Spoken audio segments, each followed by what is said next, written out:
Valentine day पे रुला देने वाली प्रेम कहानी। हिंदी 2 फरवरी प्यार का महीना है। इस महीने में ठंडी हवाओं के साथ रोमांस घुला होता है, क्योंकि फरवरी में वैलेंटाइन डे मनाया जाता है। हालांकि प्यार के लिए एक दिन काफी नहीं, इसलिए आशिकों ने पूरा सप्ताह ही प्यार के नाम कर दिया। वैलेंटाइन डे से एक हफ्ते पहले से मोहब्बत का उत्सव शुरू हो जाता है।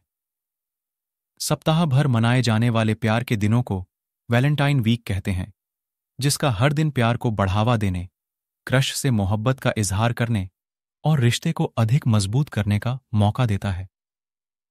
मेरा नाम सोनू है। मैं अभी 12th क्लास में पढ़ता हूं। मैं आपसे मेरी लव स्टोरी शेयर करने जा रहा हूं। जब मैं 11th क्लास में था, तब मुझे पहली बार किसी से प्यार हुआ था। वो बहुत ही क्यूट दिखती थी और उसका नाम मुस्कान था। तो मैं एक दिन स्कूल से घर आ रहा था, तब मैंने मुस्कान को पहली बार देखा था। उस समय मुस्कान शायद सेंटर जा रही थी। मैं तो उसके पीछे बिल्कुल पागल हो गया था, क्योंकि मुस्कान को देखे 4-5 दिन हो गए थे। हर वक्त बस उसका चेहरा ही याद आता रहता था।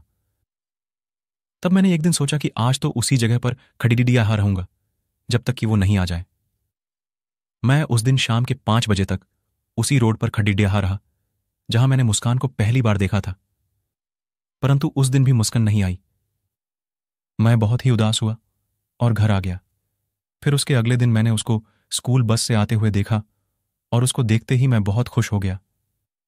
फिर मैं हर समय यह सोचने लगा कि उससे बात कैसे करूं, परंतु मुझे ऐसा कोई तरीका नहीं समझ आया। फिर मैंने किसी तरह से उसका नाम जाना और जल्दी से घर आया। फिर मैंने मुस्कान को फेसबुक पर सर्च किया। जैसे ही मैंने फेसबुक सर्च में मुस्कान लिखा, तो वहां बहुत सारी मुस्कान आ गई। मैं अब फिर से परेशानी में पड़ी DDH गया कि अब उसको फेसबुक पर कैसे सर्च करूं। तब मैंने सोच लिया कि अब तो सभी आईडी को चेक करूंगा। तो मैंने आईडी चेक करनी शुरू कर दी और मुझे सिर्फ 8 से 9 आईडी के बाद मुस्कान की आईडी मिल गई। मुस्कान ने उसकी आईडी पर खुद की पिक्चर लगाई हुई थी, तभी मुझे मिल गई। मैं बहुत ही ज्यादा खुश हो गया था। फिर मैंने उसको फ्रेंड रिक्वेस्ट भेजी और 2 आवर के बाद उसने मेरी रिक्वेस्ट एक्सेप्ट कर ली। तब से मैंने उससे ऑनलाइन चैट करना शुरू कर दिया। मुझे लगभग 1 मंथ हो गया उससे बात करते। वो मुझे सिर्फ अच्छा फ्रेंड मानती थी, बट मैं उसको लव करता था। मैंने कई बार सोचा कि उसको आई लव यू बोल दूं, पर मैं डरता था कि कहीं उसको बुरा ना लग जाए और वो मुझसे बात करना बंद कर दे। मुस्कान से बात करते मुझे 4 मंथ बीत गए और एक दिन मैंने उसको मेरे दिल की बात बता ही दी, बट उसने मुझे कुछ रिप्लाई नहीं दिया। मैंने उसको सॉरी बोला कि आगे से कभी ऐसा नहीं करूंगा। तब उसका रिप्लाई आया कि वो किसी और से लव करती है। ये बात सुनते ही मेरी आंखों से आंसू आ गए, बट मैं फिर भी मुस्कान से बात करता था। उसके बाद हमें बात करते हुए 1 साल बीत गया था और हमारे स्कूल के एग्जाम्स आ गए। एग्जाम खत्म होने के बाद 12th क्लास के लिए मुस्कान कहीं और चली गई और तब से वो आज तक कभी ऑनलाइन नहीं आई। दिल की बात कहने में बहुत वक्त लगाया। आज कई साल बाद जब वो मुझे मॉल में मिली, तो पुरानी यादें ताजा हो गईं। नजरें मिलते ही इसी मॉल की सीढ़ियों पर बैठकर चाय की चुस्कियां लेते हुए घंटों गप्पे मारना याद आने लगा। तब हम सिर्फ अच्छे दोस्त थे।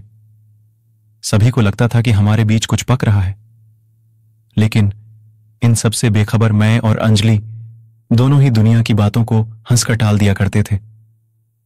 कॉलेज बंक कर दोनों अपने अड्डे पर ही फ्रेंड्स के साथ मस्ती करते थे। हम दोनों के बीच दोस्ती से ज्यादा कुछ नहीं था। कई बार दोस्तों ने कहा भी कि यार कह दे मन की बात, वो भी तुझे प्यार करती है। ना जाने क्यों मुझे लगता था कि अंजलि जैसी खूबसूरत लड़की मुझे प्यार कर ही नहीं सकती। कॉलेज खत्म होते ही अंजलि अपने शहर लौट गई। उस वक्त ऐसा लगता था मानो सब खत्म हो गया है। आज जब इतने दिनों बाद अचानक अंजलि मिली, तो मुस्कुराहट से शुरू हुई मुलाकात लंबी बातचीत में कब बदल गई पता ही नहीं चला। आज मैंने ठान लिया कि उसे मन की बात बोलकर ही रहूंगा, चाहे जवाब जो भी हो। अंजलि भी शायद इसी इंतजार में बातों को खींच रही थी। आखिरकार मैंने मन की बात को जुबान पर ला ही दिया। आंखों में आंखें डालकर कह दिया, आई लव यू। ये सुनते ही उसकी आंखों में आंसू आ गए। अंजलि ने बोला कि कितना लंबा वक्त लगा दिया ये कहने में, मैं भी तुमसे प्यार करती हूं। उसी दिन हमने शादी करने की ठान ली। दोनों के घर वालों ने मिलकर हम दोनों को हमेशा के लिए एक कर दिया। 1 मिनट रुकिए दोस्तों, मुझे ये कहानी बनाने में बहुत टाइम लगा है। और दोस्तों, आपको लाइक और सब्सक्राइब करने में 1 मिनट भी नहीं लगेगा। तो प्लीज आप मेरे चैनल को सब्सक्राइब जरूर करें, और अगर आप हमारे चैनल को सब्सक्राइब करते हो तो आप एक नया मोबाइल जीत सकते हैं। धन्यवाद।